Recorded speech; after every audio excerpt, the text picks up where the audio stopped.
dentro de las modalidades sensoriales vamos a ver los órganos de los sentidos. Las modalidades sensoriales las vamos a clasificar en aquellas que son conscientes y las que son no conscientes. Eh, los órganos de los sentidos, vista, oído, bueno, las modalidades sensoriales en realidad conscientes eh, incluyen la vista, el oído, el tacto, el gusto y el olfato, también el calor, el dolor y el frío, y dentro de las no conscientes son aquellas que nosotros no percibimos un cambio, quizás, por ejemplo, en la presión arterial o en la temperatura de nuestro cuerpo, pero hay sensores, receptores que detectan cambios y que van a generar un estímulo para que vuelvan, se controle dentro de los parámetros normales.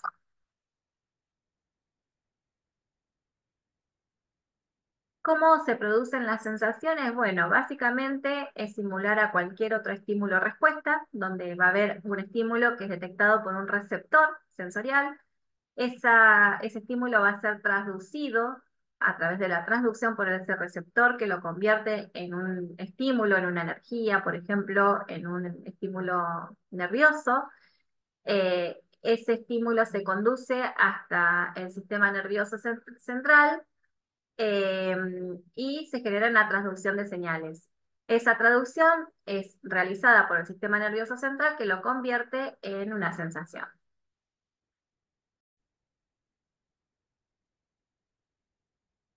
Bueno, podemos agrupar entonces todas estas formas sensoriales en las sensaciones táctiles, tacto, calor, frío, dolor y presión, el olfato, a través de la cavidad nasal, el gusto a través de la lengua, la visión a través de los receptores que se encuentran en la retina, bueno, sensaciones de posición y movimiento, esto es el equilibrio que también tiene que ver con el oído, eh, las sensaciones auditivas, eh, ya que dentro de una de las partes del oído medio se encuentran el caracol, donde están todos los receptores de la audición, pero también unos canales semicirculares que tienen que ver con esto de la sensación de equilibrio y movimiento. En todos los casos, para estas sensaciones, vamos a necesitar de la presencia de los receptores sensoriales. Siempre va a tener que haber un receptor, que es el que capta algún estímulo, y que a través del envío de esa señal como impulso nervioso van a llegar al sistema nervioso, donde se elabora toda esta respuesta de sensación. Y hay una amplia variedad de receptores sensoriales eh, que van a ser eh, captar estas señales y van a depender también de qué tipo de señal es la que tienen que captar. Pueden ser terminales nerviosas o células especiales que están agrupadas en algún tipo de órgano, como pueden ser los que se ven a continuación, la visión, que son, los receptores se llaman conos y bastones. Del tacto, dentro del tacto hay varios, entre ellos, por ejemplo, los corpúsculos de Meissner, pero hay otros más que después vamos a ver. El olfato, que tienen receptores olfativos, la audición a través de receptores auditivos y el gusto a través de los receptores gustativos que están en las papilas gustativas justamente de la lengua. Estas señales van a llegar a una región de la corteza cerebral que van a procesar esa información y detectar esas sensaciones en distintas regiones. Por ejemplo, en esta región tenemos toda la corteza motora, que tiene que ver con los movimientos, no sería el caso de un receptor sensorial en sí, sino que tenemos la corteza sensorial ubicada acá en esta zona, que está pintada en verde, la corteza auditiva y la corteza visual en la región occipital. Este ejemplo múnculo cerebral representa gráficamente las distintas regiones de de nuestro cerebro que captan y qué dimensión tiene esa sensibilidad a alguna de estas sensaciones, ¿sí? Fíjense que el dibujo representa manos muy grandes, con labios muy grandes y otras regiones mucho más pequeñas en relación, por ejemplo, los brazos, las piernas en relación a las manos. Y esto tiene que ver con la densidad de los receptores sensoriales y la cantidad de neuronas que están disponibles para este tipo de sensaciones. No es lo mismo la sensibilidad que tenemos en la yema de los dedos que la sensibilidad que tenemos, por ejemplo, en la pierna o en alguna otra región de nuestro cuerpo. Por eso se representa así. Bueno, y vamos a abordar ahora los órganos de los sentidos. Estos órganos de los sentidos, como ya bien vimos, tienen que ver con la recepción de estímulos que vienen del ambiente, por ejemplo, y nos permite recibir cierta información del entorno. Es la forma de comunicarnos con nuestro entorno. De alguna manera recibimos esos estímulos o impresiones y son recibidas y captadas y procesadas por nuestro sistema nervioso. Los órganos de los sentidos son cinco: la vista, el oído, el gusto, el olfato y el tacto. Los órganos, ojo, oído, lengua, nariz y piel respectivamente. Y los estímulos son variables. En el caso de la vista son la luz a través de fotorreceptores que van a captar distintos estímulos como el color, la forma, el tamaño y la distancia. El oído, eh, que captan estímulos sonoros como música, ruido, lenguaje a través de mecanorreceptores. En este caso, vamos a ver cuando veamos oído, cómo las vibraciones son captadas por una serie de huesos, huesecillos que tenemos en el oído medio y repercuten sobre una membrana que permite eh, enviar señales de movimiento. Por otro lado, la lengua los receptores son quimiorreceptores porque detectan sustancias químicas que captan los receptores a través de cinco principalmente, cuatro o cinco sabores: salado, dulce, amargo, ácido, umami, que en algunos lados no figura y realmente no sé cuál sería ese sabor. La nariz detecta sustancias químicas que se disuelven en los receptores también, son quimiorreceptores por lo tanto, y la piel tenemos tanto termorreceptores, es decir, receptores de temperatura, como de movimiento, ¿sí? Bueno, en cuanto al tacto, el órgano receptor o el órgano de tacto principal es la piel. Los receptores táctiles se van a encontrar distribuidos entre la dermis y la hipodermis. Recordemos las capas de la piel, que estaban la epidermis primero, más hacia el exterior, luego la dermis y la epidermis. Perdón, la hipodermis. Los receptores se encontraban en las dos inferiores, principalmente. Son de tipo mecanorreceptores. Se pueden distinguir receptores que están libres, como en este caso, o receptores que están encapsulados con una envoltura, ¿sí? Y vamos a tener varios tipos de receptores. Yo hoy les decía que hay ejemplos de varios. No es necesario que se acuerden los nombres: Merkel, Meissner, Ruffini, Pacini o libres, que van a detectar calor, frío, tacto, presión, dolor, de acuerdo al tipo de estímulo. Son sensores específicos para cada uno de estos estímulos. Los receptores del gusto se encuentran en la mucosa de la lengua. Podemos distinguir cuatro sabores principales en las papilas gustativas o papilas linguales del extremo de la lengua.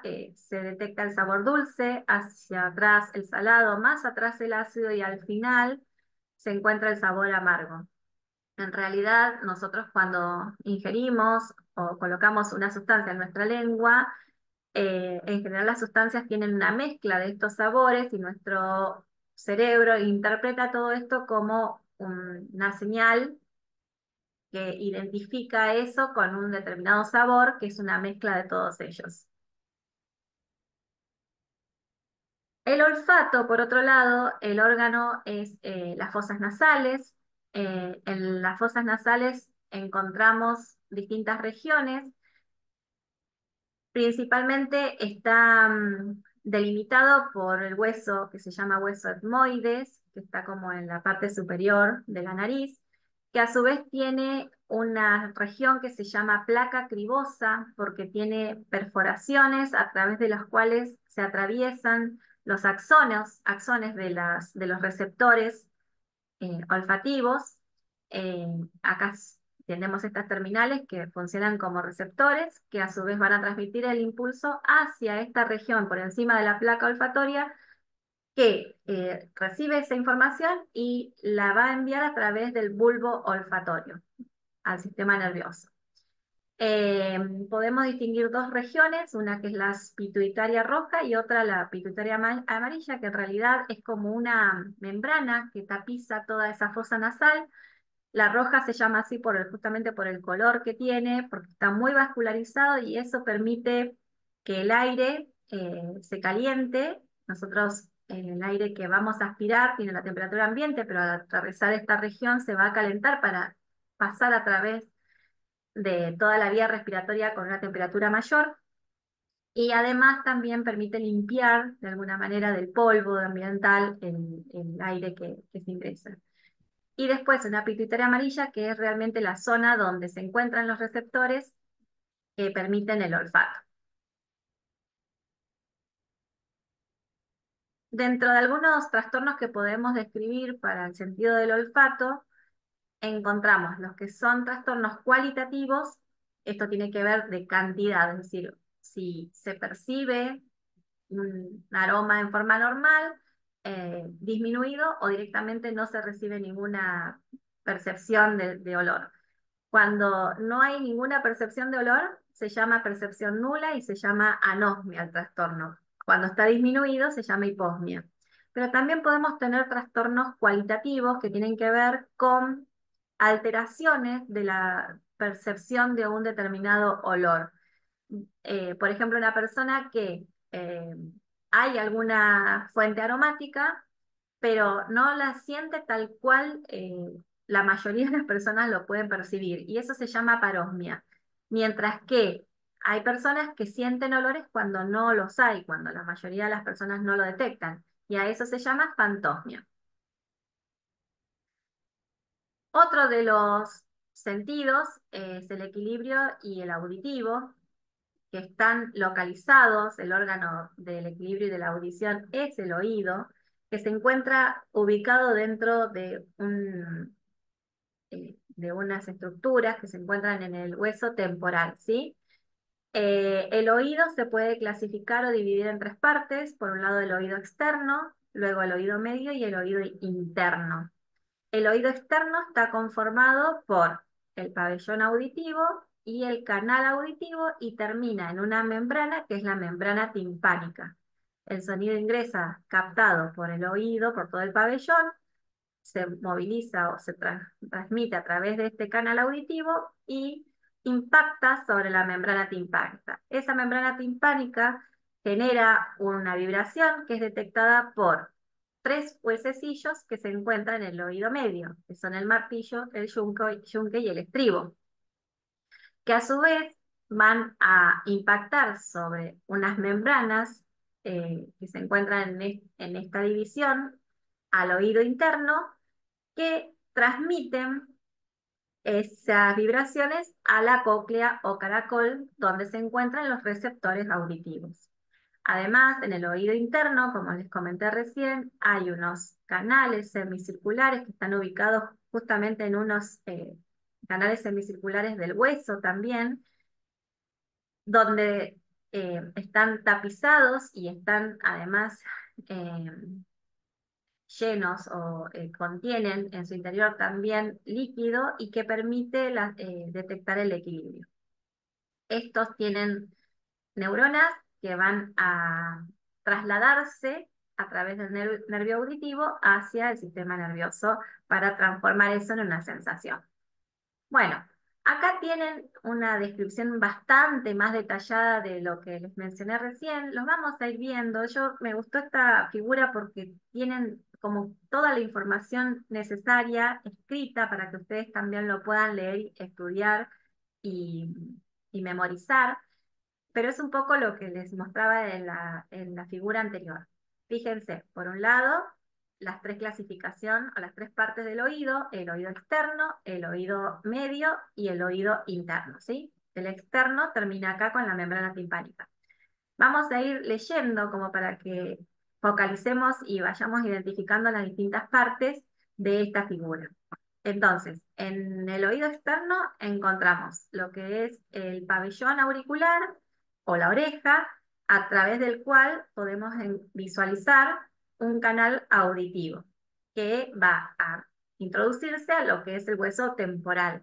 Ese conducto también tiene presencia de ciertas glándulas ceruminosas productoras de cera, que son las que producen cera. Además, fíjense que también a veces tienen pelos que lo que van a hacer es un poco filtrar el aire o que penetra a través, ingresa a través de ese conducto. El conducto auditivo entonces finaliza con la membrana que es el tímpano. En el oído medio hay una cavidad del hueso temporal que comienza en el tímpano y que va a llegar hasta dos ventanas ovales y redondas, ¿sí? Ventana oval y redonda, o sea, el oído medio empieza acá y termina acá. Y lo más importante es que contiene tres huesecillos, que son de muy pequeño tamaño, por eso se los dice así, se llama cadena de huesecillos, donde está el martillo, el yunque y el estribo. El estribo se apoya sobre la ventana oval y transmite el sonido, las vibraciones sonoras, hacia el oído interno. El oído interno, lógicamente, es la parte más interna, más profunda, y que está formada por estos laberintos membranosos o canales semicirculares, un conjunto de membranas que se encuentran en esta región dentro del hueso temporal que constituyen el laberinto óseo. Este laberinto óseo está rodeado por una linfa o un líquido que se llama perilinfa y a su vez en su interior también contiene líquido que se llama endolinfa. Estos líquidos son muy importantes para la transmisión tanto de las vibraciones sonoras como del equilibrio. Al moverse un líquido, ustedes piensen, si tienen unos receptores, este movimiento de los líquidos permiten ser captados por esas soluciones o esos líquidos que se encuentran en estos laberintos. Además, en el oído interno tenemos esta región que se llama cóclea o caracol, donde se encuentra el aparato vestibular, que es responsable de la detección, perdón, disculpen, en la cóclea se encuentran los receptores que permiten la detección de los sonidos, ¿sí?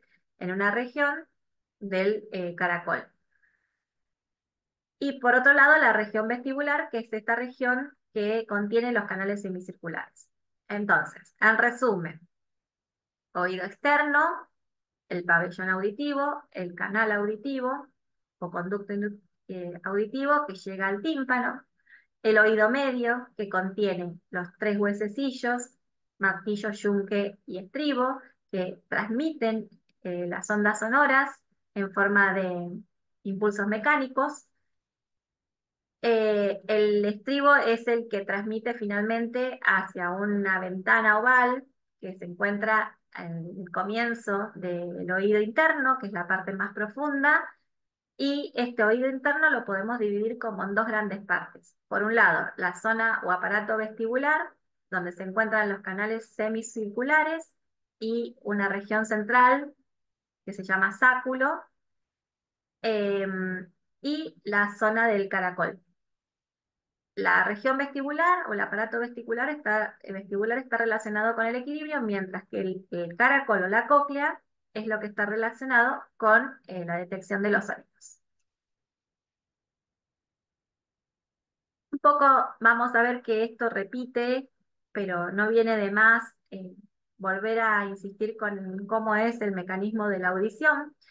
Tenemos en primera instancia el oído externo, constituido por la oreja o pabellón auditivo, y el conducto externo, que es un tejido cartilaginoso externo, flexible, que concentra las ondas sonoras y las canaliza hacia el canal auditivo o conducto auditivo, que tiene 2 a 3 centímetros de longitud, que se introduce sobre el hueso temporal y contiene, además de las glándulas, pelos que permiten el filtro del aire que ingresa y a su vez la formación de cera.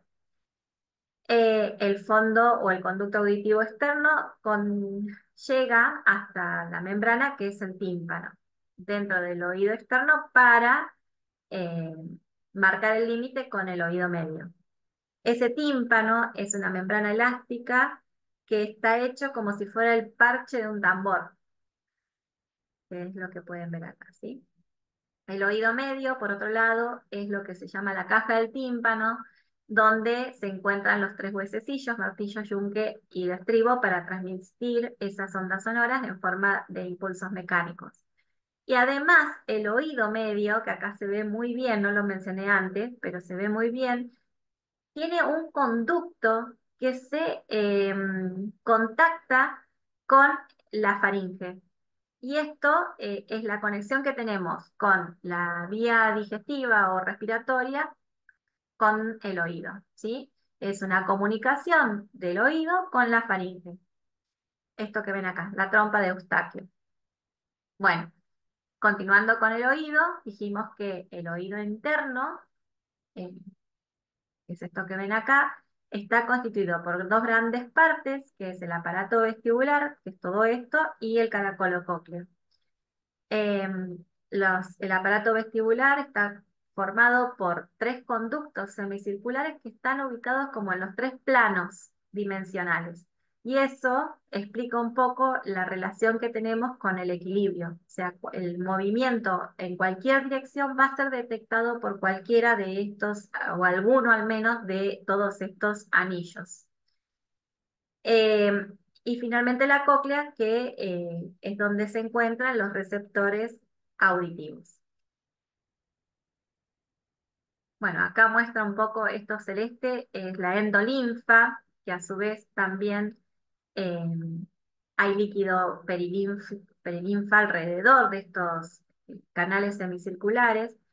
Y algo que acá veo que no les mencioné, en lo que es la región del caracol o cóclea, acá, fíjense que esto es un corte de uno de los segmentos de este caracol. En la región central hay una zona que se llama órgano de Corti. Y en ese órgano de Corti, si pueden ver mejor la imagen ustedes desde sus pantallas, se encuentran los receptores auditivos. O sea que dentro del caracol, del oído interno, es donde se encuentra la zona auditiva propiamente dicha del oído, ¿sí? Porque son los receptores que están encargados de la detección de esas vibraciones.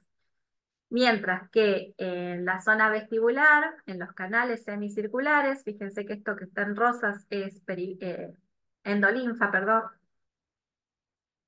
eh, van a encontrarse los mecanorreceptores responsables de la detección del movimiento y de la estabilidad.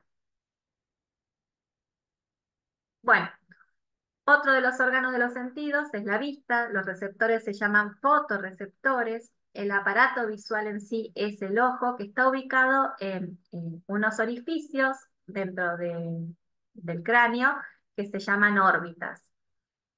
Está formado por el globo ocular y además por otros órganos accesorios como la ceja, los párpados, el aparato lacrimal y los músculos oculares que permiten el movimiento del ojo.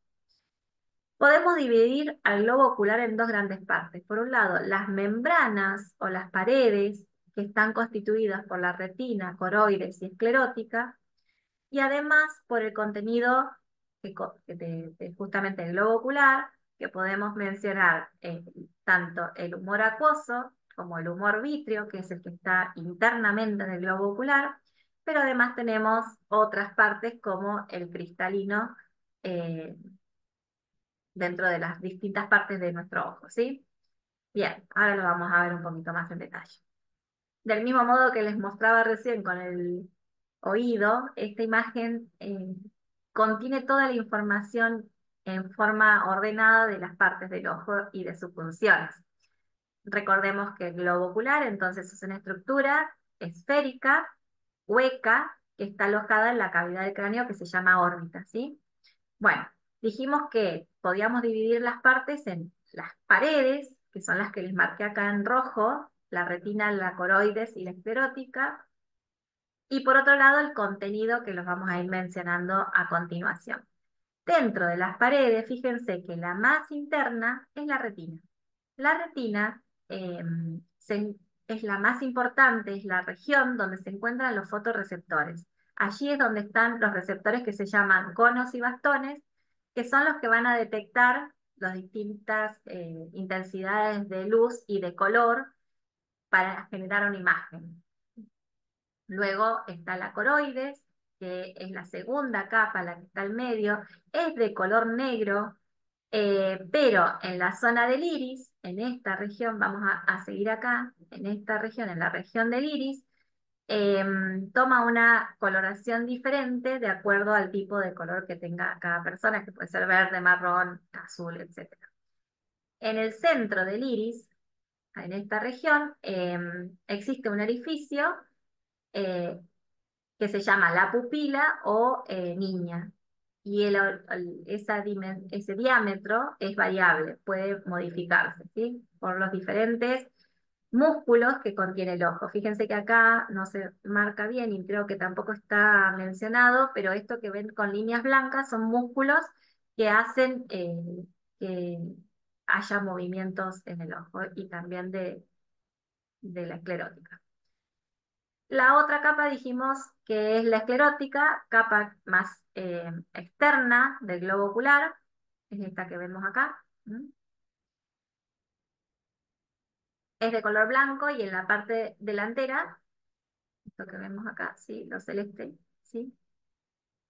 Esto de acá es transparente. Es la capa que nosotros podemos ver como más brillante, pero es transparente y eso es lo que permite ver el color del iris y el color del ojo, ¿sí? Entonces, por un lado tenemos la retina, que es la que contiene los bastones y los conos, los receptores de la visión. Después tenemos la coroide, que dijimos que es de color negro, pero en esta región, en la zona que se acerca al iris, en la región del ojo propiamente dicha, lo que nosotros vemos, toma diferentes colores y que tiene una región que es la pupila, que puede contraerse o dilatarse y eso hace que podamos ver las pupilas más grandes o más pequeñas. La pupila es lo que vemos de color negro. Y después la esclerótica, que es la capa más externa, que es de color blanco en todo su entorno, excepto en la región visible del ojo, que es transparente y que permite ver el color de la pupila y del color del ojo de la coroides. Creo que recién les dije esclerótica, pero es la coroides, ¿sí? El color del ojo celeste, verde o marrón está dado por la esclerótica, el color que toma en cada persona. Bien, después tenemos otras partes. eh, a ver, la córnea, que es esta zona que en realidad forma parte de las capas del ojo, de la coroides, em, perdón, de la esclerótica, que es transparente y que es la parte más externa. Después el iris, la pupila.